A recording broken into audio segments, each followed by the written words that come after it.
2024 दिन बुधवार, हिंदी तिथि तृतीया। और आइए बात करते हैं आज के मुख्य समाचार। तो आज 7 अगस्त के दिन नेशनल हैंडलूम डे के रूप में मनाया जाता है, यानी कि राष्ट्रीय हथकरघा दिवस। सबसे पहले 7 अगस्त 2015 को पीएम मोदी ने देश में राष्ट्रीय हथकरघा दिवस मनाने की घोषणा की थी। चेन्नई में यह प्रथम दिवस मनाया गया था और अभी ये 10वां राष्ट्रीय हथकरघा दिवस मनाने के लिए भी नई दिल्ली के हथकरघा घाट में विरासत प्रदर्शनी भी शुरू हुई। अच्छा, इसके अलावा भी आज एक और खास दिन है, राष्ट्रीय भाला फेंक दिवस के रूप में भी मनाया जाता है आज के दिन को। भारत में हर साल 7 अगस्त को यह दिवस इसलिए मनाते हैं क्योंकि गोल्डन बॉय नीरज चोपड़ा ने 7 अगस्त 2021 को टोक्यो ओलंपिक में भाला फेंक में स्वर्ण पदक जीतकर भारत का नाम रोशन किया था। वैसे वही तारीख वही दिन आज एक बार फिर से इतिहास दोहराया जा सकता है क्योंकि नीरज चोपड़ा अभी पेरिस ओलंपिक के जेवलिन थ्रो के फाइनल में पहुंच चुके हैं। उन्होंने पहले ही भाला फेंक थ्रो में फाइनल में एंट्री मार ली है और आज फाइनल जीतने के बाद फिर से वो गोल्ड मेडल ला सकते हैं। एडवांस में best of luck Neeraj Chopra को हमारी तरफ से भी। वैसे ओलंपिक में भारत के लिए एक और बड़े गर्व की और खुशी की बात निकल कर आ रही है। विनेश फोगाट ने नया रिकॉर्ड बना दिया है, ओलंपिक फाइनल में पहुंचने वाली पहली महिला पहलवान बन चुकी हैं। पहली बार किसी भारतीय महिला पहलवान ने ओलंपिक फाइनल में जगह बनाई। विनेश फोगाट ने क्यूबा की गुजमान को सेमीफाइनल में हराया। पहले मैच में गोल्ड मेडलिस्ट को भी पटका था। अब वे आज गोल्ड मेडल के लिए खेलेगी। जापान की सुसाकी,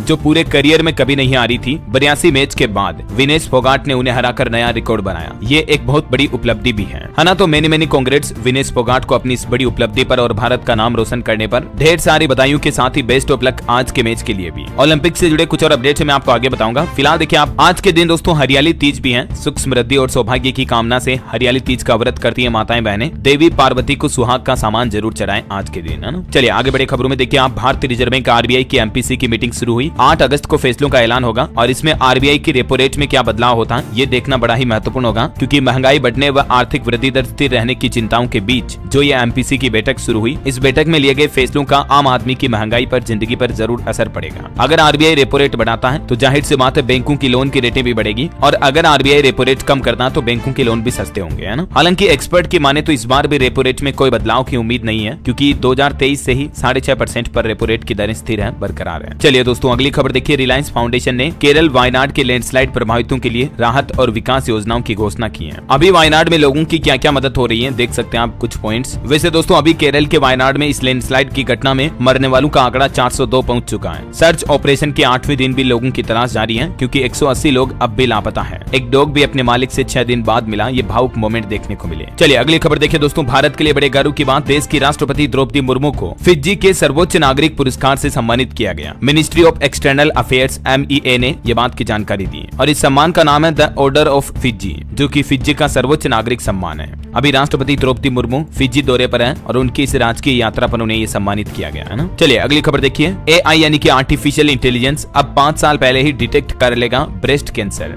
मेडिकल सेक्टर में AI का डेवलपमेंट जल्दी आपको और एडवांस देखने को मिलेगा। भारतीय बिजनेसमैन आनंद महिंद्रा ने AI को लेकर ये पूर्ण इस्तेमाल की बातचीत की है। चलिए अगला अपडेट देखिए। मुस्लिम लड़कियों की शादी की उम्र पर अब बाल आयोग सुप्रीम कोर्ट पहुंचा। दलील दी कि 15 साल में शादी बाल विवाह कानून के खिलाफ है। हाल ही में एक हाईकोर्ट ने इजाजत दी थी मुस्लिम लड़की को, तो उसी के खिलाफ राष्ट्रीय बाल आयोग NCPCR ने सुप्रीम कोर्ट में एक याचिका दाखिल की है। बाल आयोग का कहना है कि मुस्लिम पर्सनल लॉ बोर्ड में लड़की की शादी की उम्र 15 साल तय की गई है, जो कि बाल विवाह को रोकने वाले कानून का उल्लंघन है। 2 ऐसे कानून हैं जो अलग हैं मुस्लिम पर्सनल लॉ बोर्ड में, जिनकी डिटेल भी आप देख सकते हैं। और अब देखते हैं सुप्रीम कोर्ट की तरफ से इस पर क्या फैसला आता है। जो भी अपडेट आएगा मैं आपको बता दूंगा। फिलहाल देखिए आप, बैंकिंग न्यूज से बड़ी खबर, ICICI बैंक ने FD पर ब्याज दरें बढ़ा दी है। अब फिक्स डिपॉजिट पर आपको अधिकतम 7.80% तक रिटर्न मिलेगा और भी अलग अलग टाइम पीरियड के अकॉर्डिंग आप देख सकते हैं इस टेबल में ICICI बैंक आपको FD पर अब कितना ब्याज देगा, है ना। वैसे बैंकों को लेकर एक रिपोर्ट भी सामने आ रही है कि धोखाधड़ी के मुआवजे के रूप में बैंकों को 3 गुना राशि देनी पड़ी। FY24 यानी कि फाइनेंशियल ईयर 2024 में 140 करोड़ रहा ये आंकड़ा। सार्वजनिक क्षेत्र के बैंकों द्वारा ग्राहकों को मतलब धोखाधड़ी के एवज में ये धनराशि का भुगतान करना पड़ा, है ना। और केंद्र सरकार ने एक और आंकड़े जारी किए। देखिए आप, दिल्ली में 5 साल में 30,000 से ज्यादा निर्माण तोड़े गए। 52% अकेले 2023 में टूटे हैं। राज्यसभा में केंद्र सरकार ने आंकड़े पेश किए। भारत की अर्थव्यवस्था को लेकर भी एक अच्छी खबर आ रही। देखिए मुरीद हुई अमेरिकी रेटिंग एजेंसी S&P ने कहा कि दक्षिण एशिया में भारत के मुकाबले कोई देश नहीं है जो इतनी अच्छी ग्रोथ करेगा आने वाले भविष्य में। और खबर देखिए दोस्तों, भारत रत्न लाल कृष्ण आडवाणी अपनी एक न्यूरो प्रॉब्लम की वजह से अभी अपोलो हॉस्पिटल में भर्ती हुई हैं। हम इनके जल्द स्वस्थ होने की कामना करते हैं। और चलिए दोस्तों बांग्लादेश से जुड़े कुछ बड़े अपडेट देखते हैं। देखिए पहली बड़ी खबर कि भारत आ रहे हैं 1 करोड़ से ज्यादा बांग्लादेशी हिंदू। बीजेपी बोली कि तैयार हो जाइए, क्योंकि अभी आपको पता होगा बांग्लादेश में कितनी हिंसा जारी है। इसी बीच ये भी दावा किया जा रहा कि 1 करोड़ से ज्यादा हिंदू पश्चिम बंगाल आ रहे हैं और उन्होंने इस संबंध में केंद्र सरकार को सूचित किए जाने की अपील भी की है। और इन हालातों के बीच भारत बांग्लादेश की सीमा पर सुरक्षा चौकसी भी बढ़ा दी गई है। अलर्ट मोड पर है BSF के जवान भी। आपको पता होगा एक दिन पहले बांग्लादेश बांग्लादेश से भागी शेख हसीना जो अभी भारत में ही रहेगी। ये दावा किया जा रहा है कि उनका अमेरिकी वीजा भी रद्द कर दिया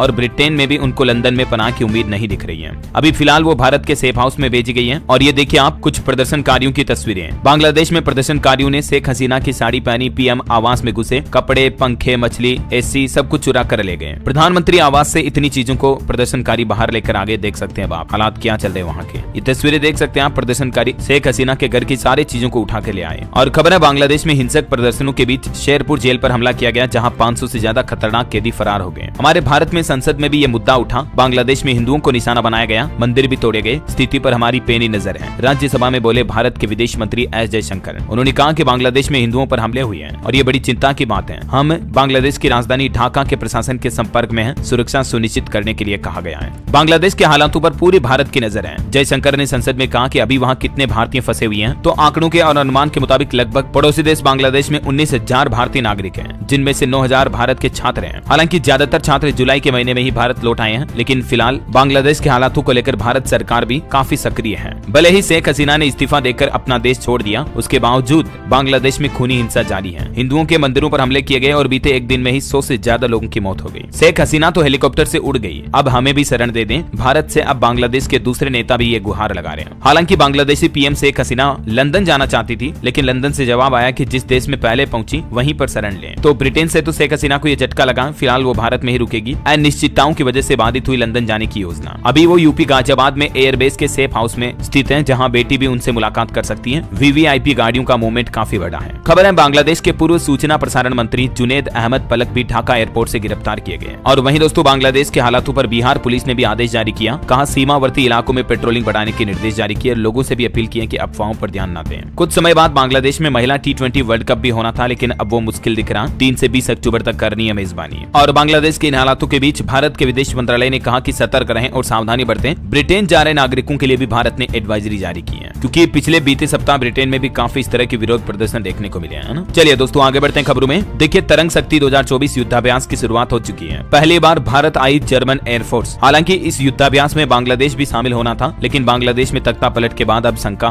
बनी हुई है। इंडियन आर्मी से जुड़ी एक और बड़ी खबर है कि भारत श्रीलंका की सेनाएं भी जल्द ही संयुक्त सैन्य अभ्यास करेगी। 12 अगस्त से ही मित्र शक्ति मिशन की शुरुआत भी होने जा रही है। चलिए अगली खबर देखिए। राउज एवेन्यू कोर्ट में दिल्ली में कविता की डिफॉल्ट याचिका को खारिज कर दिया गया। बेल पिटीशन पर 7 अगस्त तक सुनवाई स्थगित की गई। शराब नीति से जुड़ा भ्रष्टाचार का ये मामला है। और देखिए बड़ी खबर, लैंड फॉर जॉब केस में ईडी की सप्लीमेंट्री चार्जशीट पेश हुई। बिहार से लालू यादव, तेजस्वी समेत 11 लोगों को आरोपी बनाया गया। 13 अगस्त को इनके मामले पर सुनवाई होगी। वहीं खबर है दोस्तों, पूजा खेड़कर भी अपनी यूपीएससी सिलेक्शन रद्द करने के खिलाफ हाईकोर्ट पहुंच चुकी हैं। हाल ही में कुछ दिन पहले आपको पता होगा लोक सेवा आयोग की तरफ से इनका आईएएस का पद छीन लिया गया और इनके आईएएस यूपीएससी के एग्जाम देने पर भी रोक लगा दी गई है, क्योंकि आरोप थे कि इन्होंने पहचान बदलकर परीक्षा दी और भी कई गलत तरीकों से यूपीएससी एग्जाम का फायदा उठाया। तो इनकी कलेक्टरी को रद्द करने के बाद अब ये हाईकोर्ट भी पहुंच चुकी है। वैसे पूजा खेड़कर जैसे फर्जीवाड़े के मामलों को रोकने के लिए अब यूपीएससी कुछ नया प्लान भी बना रहा। देखिए आप, एआई कैमरे और स्कैनर के जरिए बच्चों की जांच की जाएगी। एग्जाम में गड़बड़ी मिलने पर यूपीएससी हेडक्वार्टर दिल्ली को डायरेक्ट अलर्ट मिलेगा, जिससे कि फर्जी कैंडिडेट गेट पर ही पकड़े जाएंगे। दरअसल यूपीएससी अब एग्जाम लेने के तरीके में ये बड़ा बदलाव करने की तैयारी में है। हर कैंडिडेट पर अब टेक्नोलॉजी के जरिए नजर रखी जाएगी, जिसमें फिंगरप्रिंट से लेकर फेशियल रिकॉग्निशन सिस्टम और एआई यानी आर्टिफिशियल इंटेलिजेंस आधारित सीसीटीवी सर्विलांस कैमरे से भी मॉनिटरिंग होगी। और भी इस सिस्टम में क्या क्या बदलाव लागू होंगे, मैंने कल ही आपको डीएलएस न्यूज पर एक सेपरेट वीडियो में बताया था कि पूजा मामले के बाद यूपीएससी एग्जाम में ये 10 नए नियम लागू होंगे। ठीक है ना। तो अगर आप एक स्टूडेंट हैं, चाहे आप यूपीएससी का एग्जाम दे रहे हो या नहीं दे रहे हो, फिर भी मैं आपको रिकमेंडेड करना चाहूंगा आप इस वीडियो को जरूर देखिएगा, ताकि आपको पता चलेगा कि यूपीएससी का एग्जाम अब कितनी टाइट सिक्योरिटी के बीच होगा, है ना। चलिए महंगाई पर बड़ी खबर आ रही कि फिर महंगी हुई वेज और नॉन वेज थाली। मसाले, तेल और रसोई गैस की कीमतों में बढ़ोतरी होने की वजह दिखी है। रिपोर्ट्स की माने तो वेज थाली लगभग 11% बढ़ी है, कीमतों में बढ़ोतरी हुई मतलब, जबकि नॉन वेज थाली की कीमतों में लगभग 6% तक की बढ़ोतरी देखी गई है। चलिए ऑटो इंडस्ट्री से खबर देखिए। एमजी ने लॉन्च किया ई हब प्लेटफॉर्म। अब इलेक्ट्रिक व्हीकल को चार्ज करने के लिए डाउनलोड नहीं करने होंगे अलग अलग मोबाइल ऐप। वही दोस्तों फॉक्सवैगन ने भी टाइगून और वर्टस का ओनम एडिशन लॉन्च किया। 5 स्टार सेफ्टी रेटिंग वाली दोनों कारों में 40 से ज्यादा सेफ्टी फीचर्स मिलेंगे। कीमत 13.5 लाख से शुरू। मोबाइल फोन लॉन्चिंग पर भी खबर है। वीवो V40 और V40 प्रो स्मार्टफोन आज लॉन्च होंगे। इनमें आपको 50 megapixel camera, 80 volt charging support और 5000 mAh बैटरी मिलेगी। अनुमानित कीमत 25 से 28,000 हो सकती है। चलिए अगला अपडेट देखिए दोस्तों। केंद्र सरकार ने जारी की 2025 के लिए हज नीति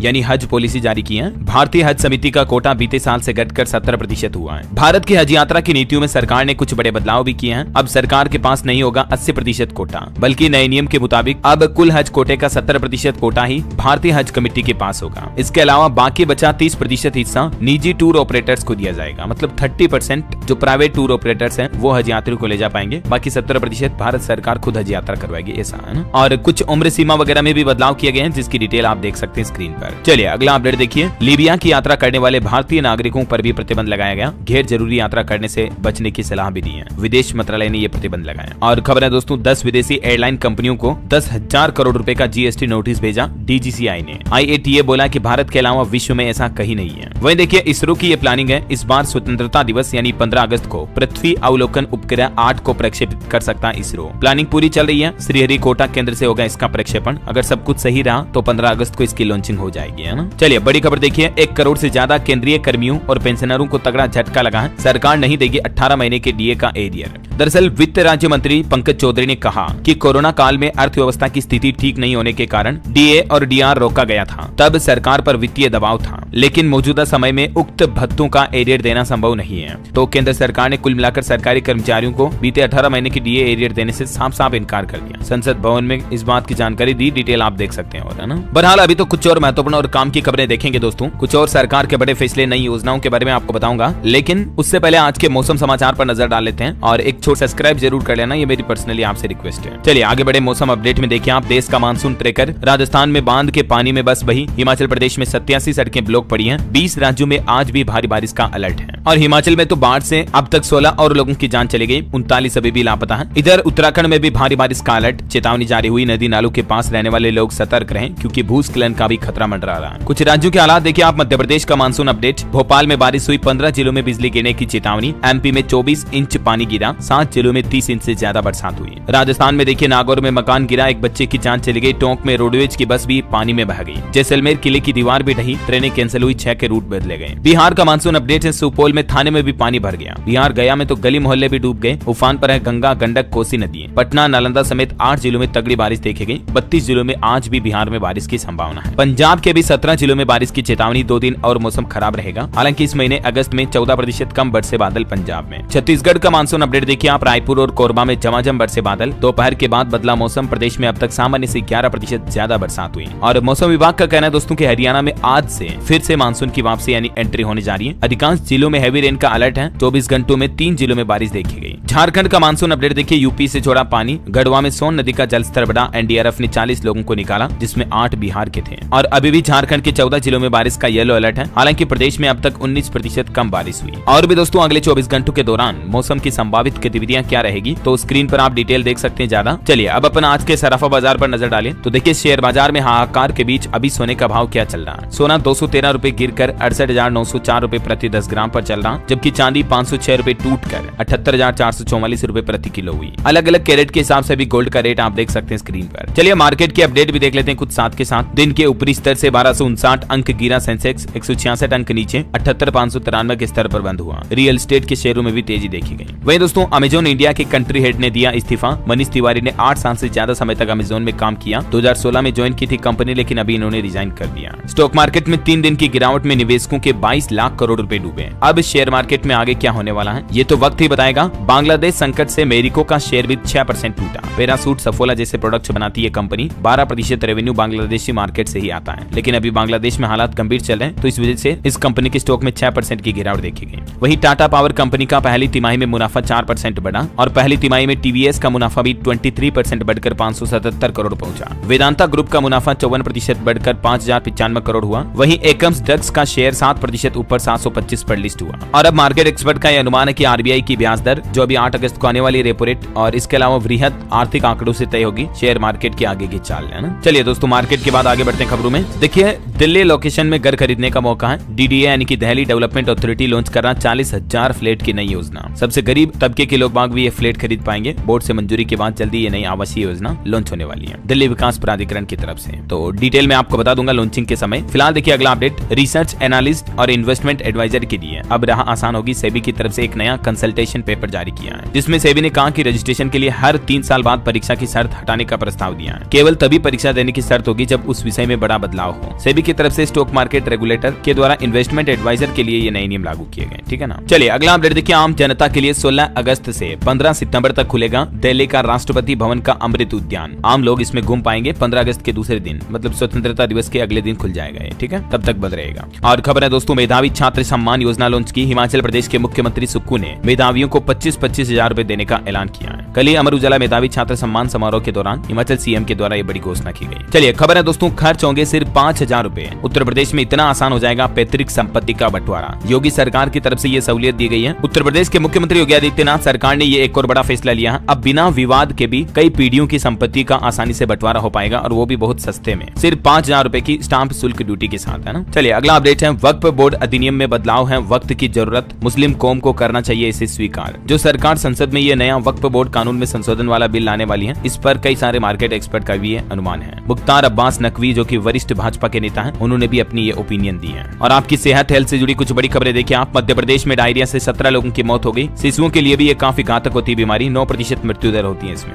एमपी के इंदौर में देखिए 48 घंटों में डेंगू के भी 18 मरीज सामने आए। एक स्वाइन फ्लू पॉजिटिव महिला भी एडमिट हुई, सभी की हालत हालांकि ठीक है। और इधर देखिए आप, झारखंड के भी चाईबासा में मलेरिया का कहर देखा जा रहा। मॉडल स्कूल की 41 छात्राएं मलेरिया से बीमार हुई, 8 पॉजिटिव पाई गई। तो अभी इस बारिश के मौसम में दोस्तों डेंगू मलेरिया ही नहीं बल्कि मानसून में और भी कई गंभीर बीमारियों का खतरा बढ़ जाता है। तो स्वास्थ्य विभाग ने चेतावनी जारी की है, आप भी स्वस्थ रहें, हेल्दी रहें, अलर्ट रहें, है ना। इस मौसम में होने वाली 5 आम बीमारियां कोल्ड एवं फ्लू, फंगल इन्फेक्शन, पेट से जुड़ी बीमारियां, मलेरिया और डेंगू। और साथ ही स्वास्थ्य विभाग की तरफ से कुछ टिप्स भी जारी किए गए हैं मानसून में सेहतमंद रहने के लिए। आप इन टिप्स को जरूर फॉलो करें। साफ सफाई का पूरा ध्यान रखें, संतुलित आहार लें, एक्टिव रहें, वैक्सीनेशन जरूर करवाएं, है ना। चलिए अगला अपडेट आ रहा, आईसीएमआर की रिपोर्ट देखिए। दक्षिण भारत में मोटापा, मुख स्तन व गर्भाशय ग्रीवा का कैंसर होने के खतरे ज्यादा होते हैं, जबकि उत्तर भारत में मधुमेह और स्ट्रोक जैसी बीमारियां ज्यादा हैं। मतलब भारत की दिशाओं के अलग अलग राज्यों के हिसाब से भी बीमारियां बटी हुई हैं। हालिया ताजा रिपोर्ट में ये चौंकाने वाला खुलासा सामने आया है, देखिए जरा। और एक अपडेट ही आ रहा, म्यूजिकल इंस्ट्रूमेंट बजाने से दिमाग तेज होता है। साइंस के मुताबिक म्यूजिक से फोकस बढ़ता है आपका, क्रिएटिविटी और बेहतर होती है, मेंटल हेल्थ भी अच्छी रहती है ना। और ओलंपिक पर लेटेस्ट अपडेट ये दोस्तों की भारत की हॉकी टीम गोल्ड मेडल की रेस से बाहर हुई। जर्मनी ने 54वें मिनट में गोल कर 3-2 से जीता सेमीफाइनल। अब ब्रॉन्ज मेडल मैच खेलेगी टीम इंडिया। बाकी 44 सालों बाद भारतीय हॉकी टीम स्वर्ण पदक जीतने से महज 2 कदम दूर थी, लेकिन सेमीफाइनल में जर्मनी की चुनौती हार गई टीम इंडिया। चलिए खबर है, नोबेल विजेता मोहम्मद यूनुस को बांग्लादेश की अंतरिम सरकार का नेता चुना गया। आखिरकार बांग्लादेश में भी विरोध प्रदर्शन अब हो सकता रुक जाए, क्योंकि प्रदर्शनकारी छात्रों की जो खुद मांग थी वो अब मंजूर हो चुकी है। बांग्लादेशी पीएम तो हट चुकी है और अंतरिम सरकार के मुखिया बनाए गए नोबेल विजेता मोहम्मद यूनुस, है ना। चलिए खबर देखिए आप, हमारे देश में आज वित्त मंत्री निर्मला सीतारमण वित्त विधेयक 2024 पारित करने का प्रस्ताव पेश करेगी संसद भवन में, है ना। और वहीं देखिए वित्त मंत्री निर्मला सीतारमण का ये भी कहना है कि जनधन और बुनियादी बचत खातों में बैंकों में न्यूनतम राशि रखना कोई जरूरी नहीं है। चलिए अगला अपडेट देखिए दोस्तों, मौसमी बीमारियों की रोकथाम हेतु 31 अगस्त तक जारी रहेगा स्वास्थ्य दल आपके द्वार अभियान। राजस्थान में सरकार ने ये अभियान चला रखा है। और उत्तर प्रदेश प्रयागराज में महाकुंभ 2025 में कुंभ मेला क्षेत्र में गायनेकोलॉजिस्ट और पीडियाट्रिक शिफ्टवार 24 घंटे देंगे अपनी सेवाएं। योगी सरकार का ये प्लान है। और वही खबर है, miss ocean world 2024 welcome ceremony व सेज सेरेमनी का भी आगाज हुआ राजस्थान जयपुर में। और राजस्थान में आंगनबाड़ी और आशा वर्करों ने भी विभिन्न मांगों को लेकर प्रदर्शन किया। अपनी मानदेय बढ़ाने समेत 7 सूत्री मांगों का ज्ञापन मुख्यमंत्री और पीएम को कलेक्टर के माध्यम से भेजा। इनकी ये कुछ प्रमुख मांगे हैं, जिसी वजह से राजस्थान में ये आंगनबाड़ी कार्यकर्ता विरोध प्रदर्शन कर रहे हैं। कुछ और स्टेट न्यूज अपडेट देखिए दोस्तों, छत्तीसगढ़ में विष्णुदेव साय सरकार की कैबिनेट बैठक होगी आज। कर्मचारियों के डीए और किसानों के मुद्दों पर कुछ अहम फैसले लिए जाएंगे।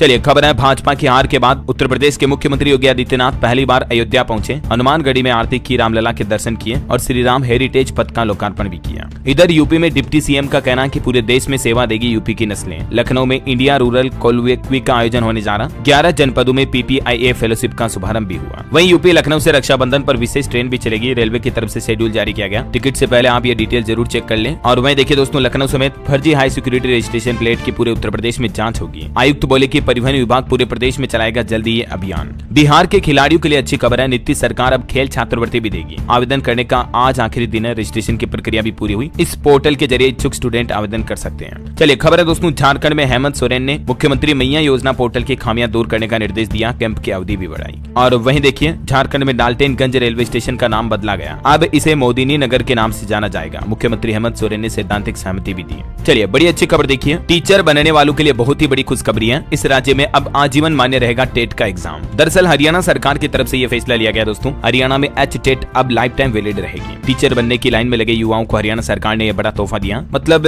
बार बार टीचर एलिजिबिलिटी टेस्ट नहीं देना पड़ेगा, बस एक बार दे दिया तो वो लाइफ टाइम वैलिड रहेगा। और उसके लिए स्टूडेंट शिक्षक पात्रता परीक्षा के जरिए जो टीचर की नौकरी में अप्लाई करते हैं ना, तो वो लाइफ टाइम कर पाएंगे अब, है ना। और वही देखिए हरियाणा के झज्जर में क्लर्कों ने सरकार को चेतावनी दी, कर्मचारियों ने वेतन बढ़ाने की मांग को लेकर मुख्यमंत्री के नाम ज्ञापन भी सौंपा। इधर राहुल गांधी ने देखिए पंजाब में संयुक्त किसान मोर्चा के नेताओं से मुलाकात की। एमएसपी गारंटी कानून पर लाया जा सकता है प्राइवेट बिल, इंडी गठबंधन में भी इस मुद्दे पर चर्चा होगी। और बैंकिंग न्यूज से देखिए एक और बड़ी खबर, एचडीएफसी क्रेडिट कार्ड यूजर्स के लिए बुरी खबर है। अब बिल पेमेंट करने पर आपको कम रिवार्ड पॉइंट मिलेंगे। कितने मिलेंगे जिसकी डिटेल भी आप देख सकते हैं। एचडीएफसी बैंक सीसी में ये बदलाव हुई है। चलिए अगली बड़ी अच्छी खबर है दोस्तों, प्रॉपर्टी बेचने वालों को सरकार का बड़ा तोहफा। अब एलटीसीजी टैक्स में मिलेगा इंडेक्सेशन का विकल्प भी। डॉक्टर निरंजन हीरानंदानी का यह कहना है कि सरकार ने टैक्स पेयर्स करदाताओं को यह विकल्प भी दिया है। बजट में क्या प्रस्ताव था और इंडस्ट्री के लोगों ने सरकार के इस फैसले का आभार भी जताया, जिसकी डिटेल आप देख सकते हैं स्क्रीन पर, है ना। तो घर खरीदारों के लिए भी ये बड़ी राहत की बात है, प्रॉपर्टी टैक्स में अब आपको अच्छी खासी छूट मिलेगी। चलिए दोस्तों फिलहाल अपन कुछ एजुकेशनल खबरें देख लेते हैं। देखिए नौसेना में 1390 अग्निवीरों का चौथा बैच तैयार, 9 अगस्त को पीओपी होगी। और मीडिया में ऐसी रिपोर्ट्स भी चल रही है कि एनसीईआरटी की कक्षा 3 और 6 की कई पाठ्यपुस्तकों से संविधान की प्रस्तावना को हटा दिया गया। द वायर के ऊपर भी ये न्यूज प्रकाशित हुई है, लेकिन दोस्तों मीडिया में चल रही इन खबरों का खंडन करते हुए देखिए अब सरकार का कहना है, एनसीईआरटी भी बोला कि स्कूली किताबों से संविधान की कोई प्रस्तावना नहीं हटाई गई है। मौलिक कर्तव्य, अधिकार और राष्ट्रगान भी किताबों के सिलेबस में शामिल है। शिक्षा मंत्री धर्मेंद्र प्रधान बोले कि कांग्रेस ने झूठ फैलाया। और वहीं देखिए हरियाणा में असिस्टेंट प्रोफेसर भर्ती के लिए आज से आवेदन शुरू होंगे। 2424 पोस्ट पर होगी भर्ती। आज 7 अगस्त से अप्लाई किया जा सकेगा, है ना। Uttar Pradesh police constable exam पर भी खबर है कि 67 जिलों के 1174 केंद्रों पर होगी सिपाही भर्ती परीक्षा। पहली बार इस परीक्षा में यह व्यवस्था की जा रही है, क्योंकि पिछली बार पेपर लीक हुआ था, तो इस बार कुछ नई गाइडलाइंस लागू की गई है। परीक्षा केंद्रों में सीसीटीवी कैमरों के जरिए निगरानी रखी जाएगी। एग्जाम शेड्यूल वगैरह भी देख सकते हैं आप। और वहीं दोस्तों उत्तर प्रदेश में 5 लाख रुपए तक मासिक मानदेय पर भर्ती होंगे 1056 संविदा डॉक्टर भाई लोग इस पोर्टल के जरिए अप्लाई कर सकते हैं। और देखिए खबर, छात्रवृत्ति योजना में भी बड़ा बदलाव करेगी योगी सरकार। SC/ST के छात्रों को अब नहीं देनी पड़ेगी कोई ट्यूशन फीस भी है। दसमोत्तर छात्रवृत्ति व शुल्क प्रतिपूर्ति योजना में योगी सरकार ये बदलाव करने जा रही है।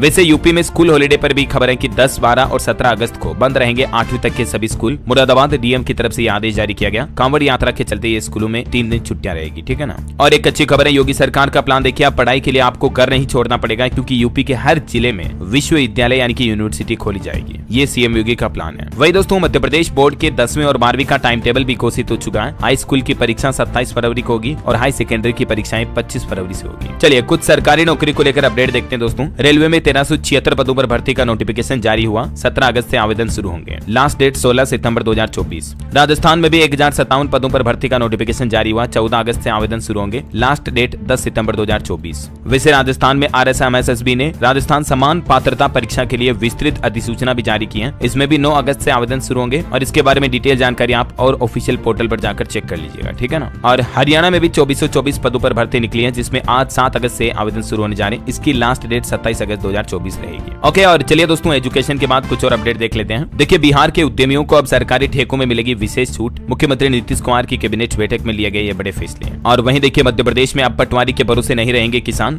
किसानों को अपनी फसल की पाई का मुआवजा मिल पाएगा, क्योंकि मध्य प्रदेश सरकार अब पटवारियों को मीडिएटर के तौर पर हटाने जा रही है। डायरेक्ट किसान भाई लोग अपनी फसल के मुआवजे के लिए अप्लाई कर पाएंगे, है ना। चलिए खबर है, झारखंड में अब उच्च शिक्षा में बाधा नहीं बनेगी दिव्यांगता। चंपई सोरेन सरकार की तरफ से बड़ा ऐलान किया गया है। दिव्यांग लोगों को भी उच्च शिक्षा आसानी से मिल पाएगी। नए विश्वविद्यालयों की स्थापना की जा रही है। वाईफाई सुविधा से लेस होंगे झारखंड के सभी अस्पताल भी। डिजिटल हेल्थ मिशन की दिशा में भी आगे बढ़ी है हेमंत सोरेन सरकार। चलिए अगला अपडेट है दोस्तों, यूजीसी ने एक और नियम बदल दिया है। नीट यूजी की उत्तर पुस्तिका और OMR सीट अब डाउनलोड कर पाएंगे आप नए एग्जाम पैटर्न को देखने के लिए। चलिए अगला अपडेट है, छत्तीसगढ़ के मुख्यमंत्री विष्णुदेव साय ने बंदर चुआ में विकास कार्यों की घोषणा भी की है। क्या क्या महत्वपूर्ण घोषणाएं रही, कुछ पॉइंट्स आप देख सकते हैं स्क्रीन पर। और वही खबर देखिए दोस्तों, उत्तर प्रदेश के 25 लाख परिवारों को दिया जाएगा इस योजना का लाभ। लोगों को 300 यूनिट मुफ्त बिजली मिलेगी। मैंने आपको कल ही अपडेट बताया था ना। पीएम सूर्यघर योजना के तहत प्रदेश में 25 लाख घरों में सौर ऊर्जा यंत्र स्थापित किए जाएंगे और इसके लिए योगी सरकार ने सूर्य मित्र की भर्ती करने की भी घोषणा की थी। और भी डिटेल आप इस पोर्टल पर चेक कर लीजिएगा। चलिए खबर है दोस्तों, आने वाले रक्षाबंधन के त्योहार पर महिलाओं को बड़ी सौगात मिलेगी। रोडवेज 36 घंटे करवाएगा निःशुल्क यात्रा। राजस्थान के बाद अब हरियाणा सरकार की तरफ से भी ये घोषणा कर दी गई है। इसके अलावा त्योहार के मौके पर कर्मचारियों की छुट्टियां भी रद्द की जाएगी, है ना। चलिए अगला अपडेट देखिए, उत्तराखंड के मुख्यमंत्री पुष्कर सिंह धामी का बड़ा ऐलान। केदारनाथ के लिए आज से फिर शुरू होगी हेलीकॉप्टर सेवा। तीर्थ यात्रियों को मिलेगी 25% छूट। वहीं भारतीय रेलवे ने अपने नाम दर्ज किया एक और कीर्तिमान। अब नए पंबन रेलवे पुल पर भी सफल हुआ ट्रायल। रामेश्वरम में ये पुल बनाया गया। इन रेलवे का तस्वीरें आप देख सकते हैं। ओके, और अंत में दोस्तों आज के राशिफल पर नजर डालते हैं। देखिए धनु राशि वालों की प्रॉपर्टी की समस्या सुलझेगी। मिथुन और तुला राशि वालों को रुका पैसा मिलने की भी संभावना है। मिथुन राशि के लोग अपनी क्षमता के अनुसार अनुसार काम स्वीकार करें और धनु राशि के लोग आलस करने से बचें तो लाभ होगा, है ना। और आप मुझे कमेंट करके बताइए कि